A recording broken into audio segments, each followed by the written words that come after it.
Techlandia is recorded at the central office on the east side in Portland. Central office is a one stop for all your office or meeting needs. Check them out at centraloffice.com.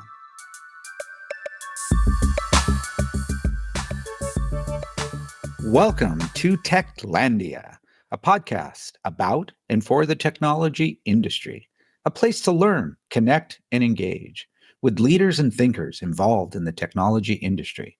You can check us out at techoregon.org, Apple, Spotify, or wherever you listen. Thank you for listening and enjoy the show.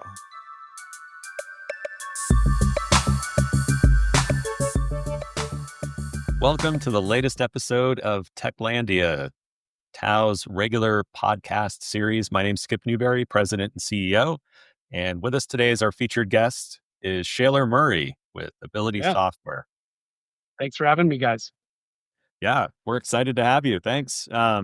So wanted to kick off by asking the question that I usually start all of these with, which is, I was wondering if you could share for our audience a little bit about your personal professional journey and tell us a little bit about how Ability Software got going.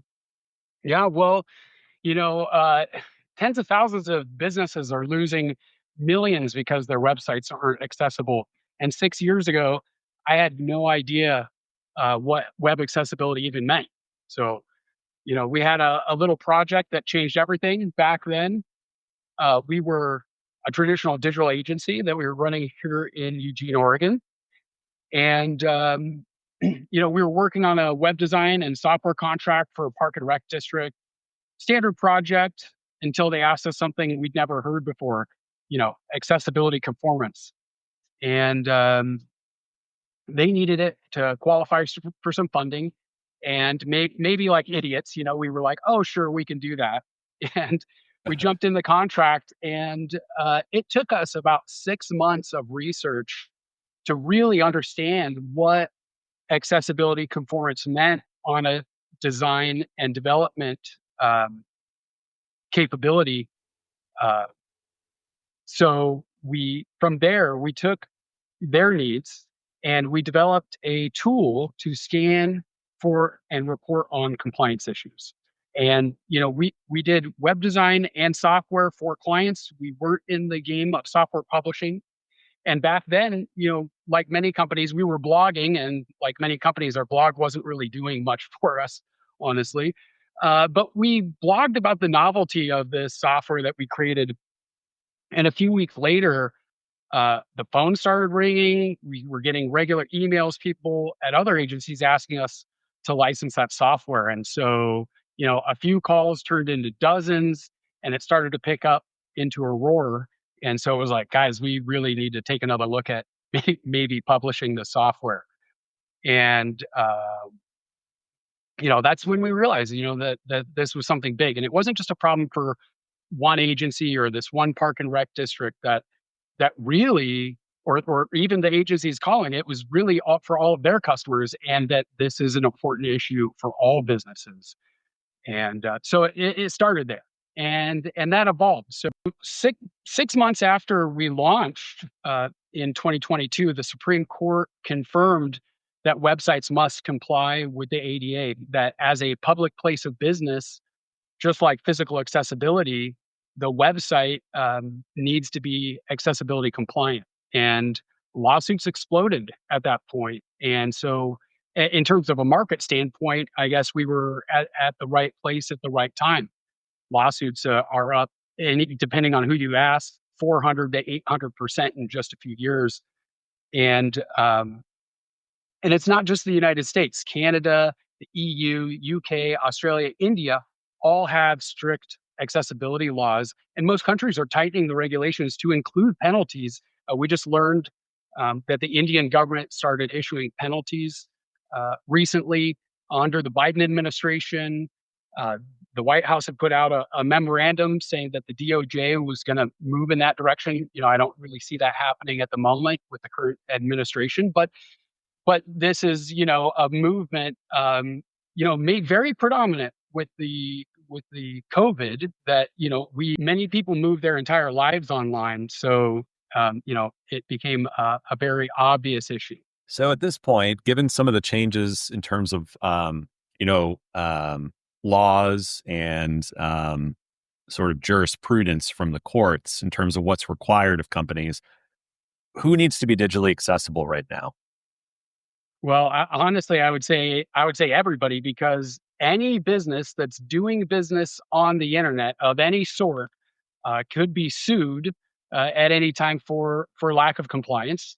There's additional regulations like Section 508 that's been refreshed over the years, originally written in the 70s to govern digital communications within the government, affects government agencies of all types, anybody receiving federal funding, obviously government contractors, but yeah, anybody in the United States can be sued. Uh, Canada has multiple layers of regulation. Again, all all over the world. So it pretty much touches everybody. And the WCAG is the standard that defines digital accessibility for most of the world, and that's defined by the W3C consortium. We're a part of that. That's the organization that sets standards for the internet. So, for a company or an organization that's looking to see how compliant they might be, what would you recommend to them in terms of a first step? Well, I think, unfortunately, there's only a handful of companies around the globe that have the expertise to nuance those accessibility issues. But if you're looking to achieve full conformance, the best thing is to get in touch with an accessibility expert. We have those people on staff so that we can put together a strategy to meet compliance or to mitigate that risk, uh, of litigation as much as possible. PDF documents, Word documents, all of these assets need to be digitally accessible compliant. So, for smaller businesses, like what do you see kind of the deck stacked against them? Oftentimes, in working with smaller companies, they often lament the fact that there's a lot of sort of overhead involved in trying to comply with different regimes. They have to hire expensive attorneys in some cases. There's lots of filing and paperwork. So, how does ability come in and help kind of streamline and make more efficient that whole process? Yeah, well, small businesses are at risk. We see small businesses sued all the time. We were working recently with a chain of sushi restaurants out in New York. They've been sued twice, you know, and that is a really big burden for a small business. And full digital accessibility conformance, across the board to include all of your digital assets. When you're retrofitting those things for accessibility, sometimes getting accessible may be just as expensive as having the website built in the first place. Yeah. If accessibility conformance wasn't considered at the time. But there are solutions. We have a solution, Max Access, for example. It's an overlay solution. It's not a total fix. For many websites, it can, through layers of automation and AI, remediate a majority of the single line item compliance issues on a website. But you know that doesn't get you fully compliant, and many times, it's not individual issues. It's not the lack of an alt tag that gets somebody sued. It's like in the case of Domino's Pizza, blind people couldn't order a pizza. Their screen readers wouldn't work to go through the checkout process of customizing a pizza and getting it delivered to your door. So it's not just the individual compliance issues, it's also those user flows through your website to conduct business that's important. But when you combine, um, you know, some of these solutions that get you part of the way and show that you're working actively to resolve these issues, that can go a long way because it's kind of a combination of like the neglect of not doing anything, of simply just ignoring this issue, thinking that if you do nothing, that it won't affect you, or kind of hope that you don't get hit with a lawsuit. So Yep. it Yep. it is a real problem with for small businesses, but there are cost-effective solutions that you can engage with today. So we have a free version that you can get in with, and even the paid version that starts to include the levels of automated and AI assisted remediation starts at $27 a month. for most websites. So there are cost-effective solutions that you can get into and engage with today, um, that don't break the bank. That's great. And are there certain sort of more common areas where companies end up making kind of digital missteps when they're developing and launching websites? Like, what would you say are some of the most common sort of pitfalls or traps that companies fall into when it comes to accessibility? Well, first, I would say make sure that the agency that you are working with, or your in-house team, get educated on accessibility, because it's so much better to build with these accessibility components from the get-go. It's so much more cost effective. Make sure your navigation can be navigated with a keyboard or alternative inputs. Get your designers to understand color contrast.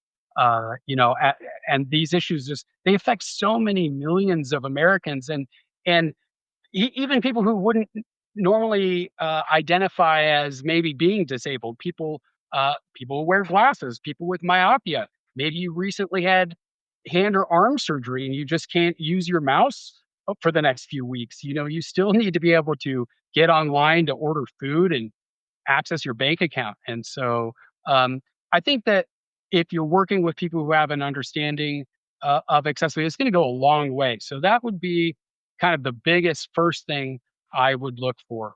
And awareness of digital accessibility is rising every day. We're talking to more and more agencies that are getting involved. So I think that's kind of the biggest first, line of defense, is make sure your team is educated on accessibility. Yeah, that's really great. I mean, as I think about, the types of companies out there and organizations that are trying to comply, many of them are maybe wondering, like, okay, why do I have to do this, right? And well, the why is increasingly we're more and more reliant on the web for so much of our day to day lives. You mentioned, like, yeah, ordering pizza, ordering food, but also your banking services, your health services, everything, right? And so at different points in our lives, we might be less abled than we were a couple weeks ago, to your point, because of an injury or something like that. So this is something that will likely impact all of us at some point in our lives. Absolutely. And of course, we love to see people do it for the, altruistic reasons and to make the world a better place. It doesn't hurt that there's a cost penalty to lack of compliance in terms of being an advocacy for people with disabilities, because it is a motivating factor for people. They have to weigh the pros and cons.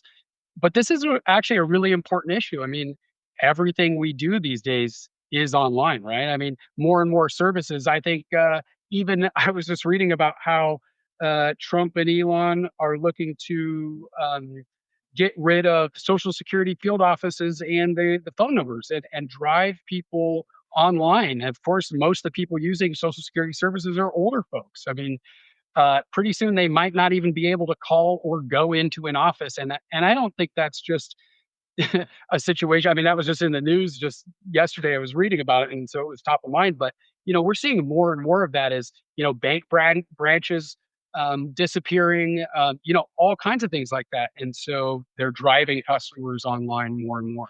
And oftentimes, the people that are affected the most are are people with disabilities. Yep. Yep.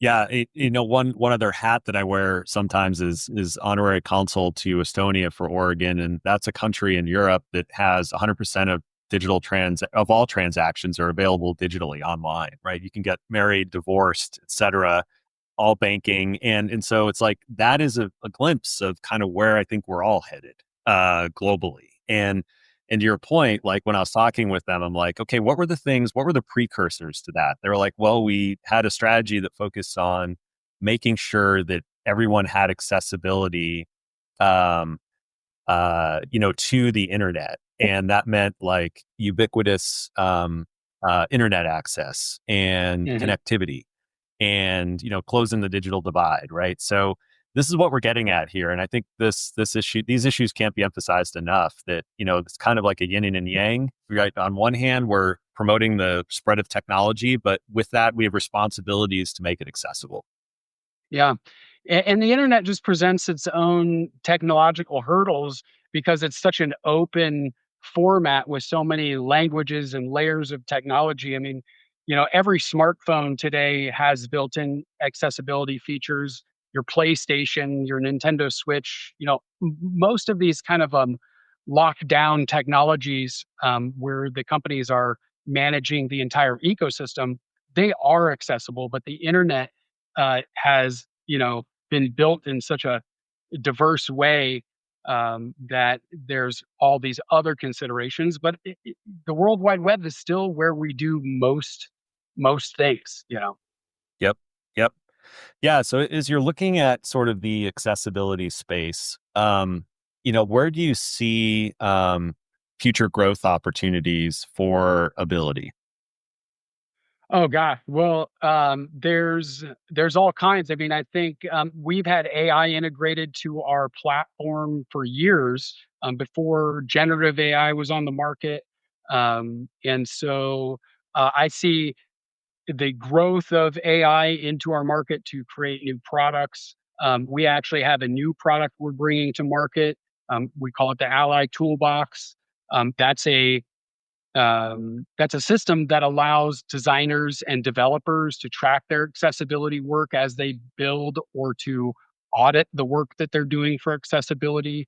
And I mean, just the global uh, impact of accessibility. I think that for the most part, U.S. companies are ahead of the game in terms of delivering services uh, for businesses for digital accessibility, over services that are available across the globe. And so there is also an opportunity for us to get into those other markets. I mean, we already have clients in the UK, in the EU, all over the globe, and we're still considered a small business. So I think that there's going to be a huge growth trajectory as we expand into those other markets. That's great. That's great. And in the US, would you say that there are certain geographies that are kind of pushing this more at a state level when it comes to Oh, regulation? yeah, absolutely. I mean, most of the lawsuits that we see, and I don't know how this correlates maybe to the federal justice system, but most of the lawsuits are in New York, California, and Florida. But there's other lawsuits happening, at the state level, all across the country. And then there's there's so many layers of accessibility conformance regulation. We're seeing it at the state, sometimes even the county or municipal level. And so, it's just becoming more nuanced. We're expecting California to pass new state legislation next year that will require accessibility compliance at the state level. And so it just keeps reinforcing that need. Yeah. Yeah, and I think it's so important too that, the best way to kind of get ahead of it and keep up with the changing landscape is, to your point, to build from scratch with accessibility in mind. So that's pretty awesome too that you've got a toolkit available for developers to essentially help build with accessibility in mind from the very beginning. Yeah, well, coming from the digital agency world, we built websites and digital assets for 15 years. And so, that kind of makes us unique in the space in terms of how we provide our services is we've always, you know, I guess a lot of our competitors are looking to communicate and sell to business owners, and we're more tailored to those designers and developers and the creators of the internet to build those things accessible from the get-go. And so, those are our people. And I think that's what makes the most sense. I mean, when we look at the future of how this goes is, over time, platforms and other technologies, maybe WordPress, say, or Shopify, or these platforms will start integrating more and more accessibility tools. But I'll tell you, just from my understanding of these technologies, is even that can't completely ensure accessibility conformance. They can assist.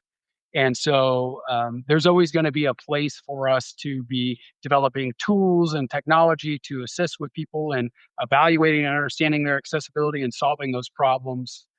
And so it's exciting place to be right now. I mean, with the emerging market awareness and the fact that we're helping ultimately people with disabilities, it's a real rewarding space to be growing in.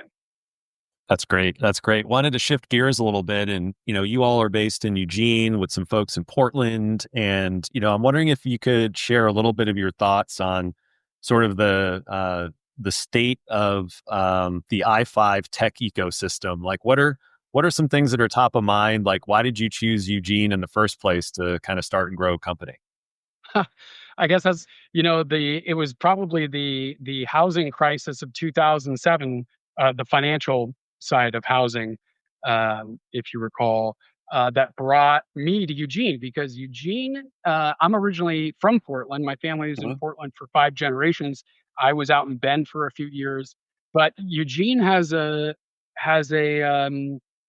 real I guess strong local economy where people very much prefer to shop local, even in a B2B market. And that really appealed to me.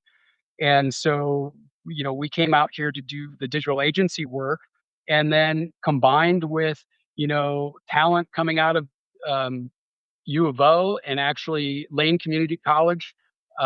People are getting great educations there and preparing people for the workforce. So there's never been a shortage of designers and developers emerging from this area. And of course, I mean, we all know that Portland has a strong tech community, and so I think Oregon is a great place to build and create a company in technology. Absolutely. And yeah, I mean, most of our staff, I mean, we have 14 employees and a few contractors, but yeah, I mean, even some of our contractors were staff that were here and then moved, and so it's just been a great place to build that team, and we have been in office. The only time we were not in office team was just maybe a 6 month period during the pandemic, and that's because I like to build a culture, and I think that the Oregon business community is supportive and it's just been a great place to build a team and there's again just no shortage of talent in this area. That's great. That's great. It's something we hear again and again from companies that it's really the people that have been kind of the hook that really keeps them here as the companies grow. And I think too, as we look at trying to get the word out more about emerging and really fantastic tech hubs around the state, there are other places other than just Portland, that have a critical mass of both steady stream of junior talent coming out of higher ed institutions and an established sort of benchmark, or not benchmark, but I guess like a foundational layer of professionals who have been there building and doing great stuff for a while. And I would say too, like, how would you characterize the Eugene startup and tech ecosystem? Like, is there a certain set of companies that represent kind of a calling card for what the tech ecosystem is known for there? Well, I don't know about that. I mean, I mean, it's always bubbling, there's always stuff going on here.